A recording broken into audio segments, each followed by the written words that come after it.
The Platoon scenario is designed to show how vehicle automation technology can significantly increase the throughput of a highway lane. This should greatly reduce highway congestion by making it possible for each lane to carry considerably more traffic than a lane can carry today. The fully automated travel of the AHS vehicle relieves the driver of the chore of steering so that driving stress is relieved, and it becomes possible to spend travel time doing what you want, whether that be work or leisure activities. The high-performance automatic steering system gives a very smooth ride, with more accurate lane following than even highly skilled drivers. The vehicles also control their speed and spacing automatically, making it possible to maintain much closer spacing than normal human drivers can, while remaining safe. The spacing control is so accurate that the driver and passengers cannot detect variations in the spacing while traveling under automatic control, even while going up a relatively steep slope. This accurate control gives the sensation of a mechanical linkage between the cars, which increases the sense of security and comfort of the riders in the vehicle. Viewed from the outside, the separation between vehicles looks closer than most people would generally expect to like. However, the accuracy of the spacing control leads to people quickly becoming comfortable with the close spacing.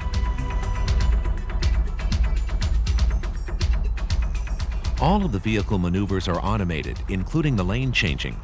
This makes it possible for vehicles to enter and leave the automated lane or an individual platoon entirely under automatic control without imposing any tasks or new skills on the driver. The communication between vehicles provides complete coordination of these maneuvers to make sure that they occur at the right time and place. The platoon join and split maneuvers are the other maneuvers needed to form and separate platoons, and these are also done completely automatically. The rate of change of spacing is carefully controlled to make sure that these maneuvers feel smooth, natural, and safe to the vehicle occupants. The Delco Electronics video screen in the instrument panel tells the driver what the automatic control system is doing at all times, so that any unexpected maneuvers or changes in vehicle behavior do not surprise him. This helps make the automatic driving experience feel more natural and reassuring. The driver can choose to watch the display or ignore it. The activation and deactivation of the automatic control systems are done using the buttons mounted on the steering wheel, just like cruise control or radio control buttons in some of today's cars. This also helps make the automated driving experience seem more natural. There are a variety of special features built into the Buick LeSabres used for the Platoon demonstration in order to give it the capability for automated driving, as shown schematically in this cutaway view. Some of the systems, such as the electronic steering actuator from Delphi Saginaw and the electronic brake actuator from Delphi Chassis, are not visible at all, even when you look under the hood of the car. The distance to the vehicle in front is measured using this millimeter wave radar sensor from Delco Electronics. This stepper motor mounted directly to the throttle body of the engine, which can very quickly adjust the throttle angle, controls the engine speed. The communication of data between vehicles is done 50 times per second by this radio transceiver system, developed for Hughes by Utilicom.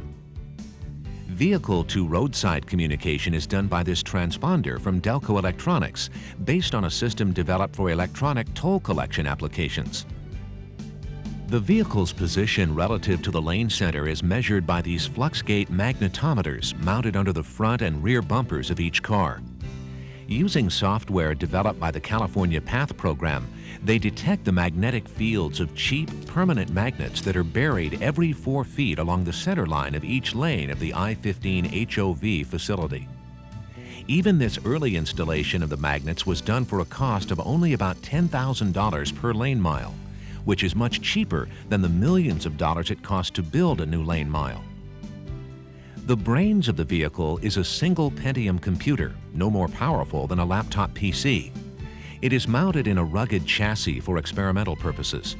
The computer uses the QNX real-time operating system and control software developed by the California Path program. Although it appears as there is a lot of extra equipment in the trunk of the demonstration car, this could all be shrunk down to a small size for a production vehicle, so it will still be possible to carry a full set of luggage and golf clubs in the trunk of your automated car. The vehicles had been tested extensively before being used for Demo 97.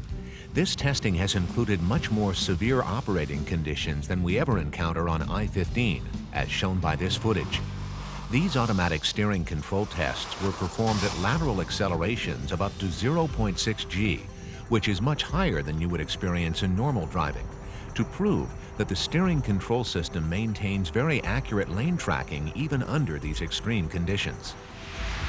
The technology that we are demonstrating on the Platoon vehicle has been under development for nearly 10 years and is based on extensive experimental experience by the PATH team, together with their partners from General Motors, Delco Electronics, and Hughes.